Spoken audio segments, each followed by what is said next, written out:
What's going on, guys? Crypto Keeper back here again with another episode, and I am super excited to bring you some more content. And as always, we got a lot to talk about. Did Coinbase just make a deal with the devil? We're going to talk about that. We'll get into some other news in the crypto space, and then we'll wrap it up with some TA. But today, I got something special for you, and we're going to have a little bit of fun, and we're going to see if my 6-year-old can beat the market. All right, first up is the market pulse, and we're going to look at the total market cap, and that's currently sitting at $1.2 trillion. So it's holding steady over $1 trillion. That is a good sign. 24-hour trading volume is 81 billion. Bitcoin market cap dominance is 38.2%. And look at some of the top coins. Not a lot of movement right now. Bitcoin, Ethereum still sitting at 1.2, but they are looking green. So over a 7-day period, Bitcoin is up 5.9%. Ethereum's up 16%. That's a big mover. Some of the other big movers here, Cardano's up 8.1% over 7 days, and Solana is up 15.4%. So making a little bit of recovery after that issue they had a couple weeks ago. And Avalanche, big mover, 18.1%. So they're sitting at number 12. Over to the news, and Coinbase just seems to always be popping in my feed there, but they posted a $1.1 billion net loss in the second quarter of 2022, which also saw trading volume and transaction revenue decrease. So not good news for Coinbase. It's the second consecutive quarter of loss for the crypto company and the largest loss since its listing on the NASDAQ stock exchange in April of 2021. So Q2 was pretty rough for them, trading volume falling 30% and transaction revenue down 35% sequentially. The crypto exchange reported a $802 million in revenue, which was a 45% drop from the preceding quarter and a 153% drop from the prior year quarter.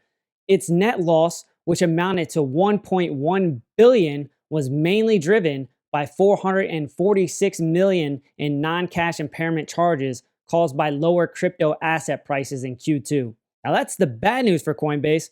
Let's actually talk about a little bit of good news for Coinbase. So over to the good news for Coinbase, BlackRock Inc. is offering its first ever investment product directly in Bitcoin, marking a significant move into crypto markets by the world's largest asset manager. And if you guys aren't familiar with BlackRock, they manage over $8.5 trillion. And it shows how Wall Street's biggest players are starting to deepen their involvement in the crypto industry. The move sent Coinbase's shares surging. And if you looked at Coinbase last week, it was acting like a freaking poop coin. It was all over the place. ARK Investments dumped, then it went up 100%. Then they had bad news, it came back down. And now BlackRock is in and it went back up. So if Cathie Wood had stayed invested, she would have been up 100% right now. It sucks to be her. All right, over to some more good news for crypto. And high-end Italian fashion giant Gucci has become the first major brand to accept payments in ApeCoin. So if you're an ApeCoin holder, good news for you. The move was announced last week, and it could provide the ApeCoin project with significant mainstream exposure, along with bringing further utility to the crypto industry. Good news. So time now, Gucci customers will be able to pay in Ape. That's going to be hosted by BitPay. They're the same ones that actually help names such as AMC with their payments in the past. Over to the major catalyst for the price movement, and that was the CPI data sitting at 8.5% compared to 9.1% the month prior. So it was actually a bigger slowdown than the economists had projected. So that's really why you got the recovery in the market. So after stripping out food and fuel costs to get a sense of the underlying price pressures, prices climbed by 5.9% through July, matching the previous reading. On a monthly basis, the price index did not move at all in July, and that's because of fuel, airfares, and used cars declined, offsetting increases in rent and food costs. Core inflation was also slower, and economists had expected on a monthly basis climbing by 0.3%. In June, that figure was 0.7%. All right, so first up is going to be Bitcoin on the 5-day chart, and I got to give a little credit to Eric Crown. This is one of his strategies that he uses. He likes the BBWP, and that's here at the top, and that's basically a volatility indicator. And I personally like the VMC Cipher B. Now, that is a momentum indicator, right? So you have volatility and momentum. That's good. That's two. You want two varying indicators. You don't want a bunch of indicators that are kind of telling you the same thing, right? You don't want a bunch of momentum indicators without volatility. Yada, yada. All right, so we have the BBWP, in which you can see it's gotten over 80. So I actually had to alter the line there. So if you guys want to use the strategy, make sure to move that line down to 80. Gets over to 80 and you'll see that it starts to come down, right? So you see this arc down. And then what you do is you come down and you look at the stochastic RSI, which for my chart right here is going to be orange and white. You look at the stochastic RSI and you'll see that it starts trending up. His strategy, it has about an 88% hit rate, which is phenomenal. And it's usually some large percentage moves. And again, it looks like he was right. So you see this blue line right here that's coming down the pike here. And you can see that it's made quite a large move to the upside. So let's go ahead and measure that out. We'll say that we did it on the close here. And we'll go up. And that's about a 20% move. So he has the time periods all kind of laid out on his channel. Go and check him out. He's great with some of the analytical parts of trading. And so it's one of the channels I like to follow myself. So where are we at? If we go look the 5-day here, we are still in this ascending trading channel, right? So ascending trading channel is actually a bullish channel. I know a couple of people have pointed it out and said that that is it was an ascending wedge, and that is a bearish formation. And they would say it was likely to break to the downside. But that call on a lot of channels that I saw was actually probably like 4 or 5 days ago. Doesn't look like that was necessarily correct. But what we have right now that we have to keep an eye on, right, is this resistance. Now, you don't see it right here on the 5-day chart. So let's go to a smaller time frame. Let's go to a little closer to the 4-hour time frame. All right. And you go back to the left right here, and you can see where it was support and resistance. Now, you can also see that there was not a lot of volume there, right? So what I'm looking at, more or less, is, hey, we're going up and right, and you see 2 peaks here, and reject it, reject it. Now, what we want to do is go ahead and look at the cipher B. Now, on the cipher B, you have both stochastic, you have MACD, you have RSI. You kind of have all the traditional indicators that a lot of people use kind of combined into one indicator. Looking at that, you can see on the MACD, it's trending down. You can see the stochastic. This one looks like it was even, but now it's starting to trend down. So what you see as the price coming up, kind of spiking in that same area, you can see that the RSI is a little bit lower. So indications of divergence is probably one of the things that I pay most attention to. And you are starting to see it here on the 4-hour chart at least. So let's go ahead and get a confirmation. We'll go to a smaller time frame and see what that looks like.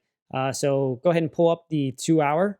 Looking at these 2 peaks in price right here. And then we come down and we look at the stochastic. You look at the RSI.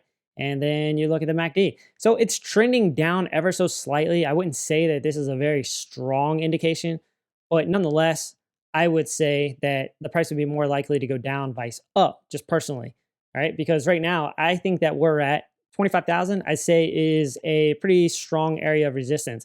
Now, I'm not saying it won't break through and go back up. So one of the things to pay attention to here, right, is we get that support level, it comes up, hits resistance, and then it comes back down, finds support again, right? And it's about 50%, of the move right there. So about 50% of the move comes up, gets rejected, comes back down. And right here, I'd say would be about 50% of the move again. And we could see it come up and retest that area again. So one of the things that I pointed out to you guys in a previous video was the Fibonacci retracement level. All right, so let's go ahead and pull that up right now. All right, so we'll come down here. We'll find where it found support. And on its way up, you go to the top right there. That's where it found resistance. All right. So once you know these 2 levels, you see where it found support, you see where it hit resistance, and then it comes back down. Right. So now we're trying to figure out where potentially could it find support and continue to the upside. Well, it came almost down to the 618. If you know anything about the Fibonacci retracement levels, the 618 is like where you're most likely to see the bounce. And sure enough, that's where it bounced, came back up, hit resistance at the same level. So right now, we're just testing that resistance level. I wouldn't say that I'm very confident in which direction it's going to go. Like I said, we'll kind of look for a move here. We'll look for it to get a bounce and maybe a third retest. And we'll see if that RSI level is starting to trend down or not. And we'll get a better idea if we're getting some divergence, which, like I said, it kind of looks like it's trending in that direction now. All right, guys, so where do I see some support and resistance levels?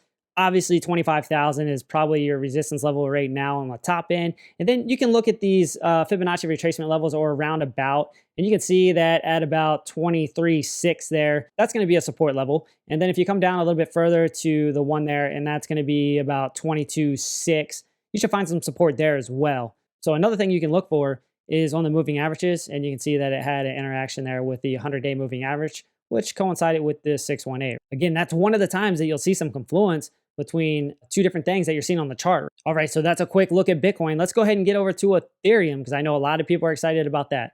So over to Ethereum, and there's a lot of people excited about Ethereum because it is moving from proof of work to proof of stake. That has a lot of people excited. A merge is about to happen. They're actually giving a date. I think it was in September, if I remember correctly. And we have 6 positive weeks of green candles. And that's great news for Ethereum. So if you would have caught the bottom there at about 881 or so, then you would be up 100% right now. Unfortunately, I only bought 2. You know, I almost bought 70.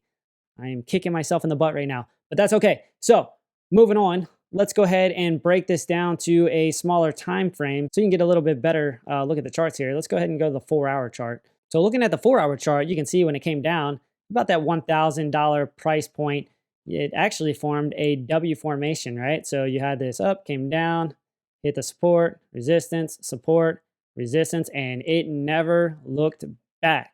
Now, not saying we couldn't go back and retest these levels. It is definitely within the realm of possible, but Ethereum is looking good right now, and it is gaining some ground on Bitcoin.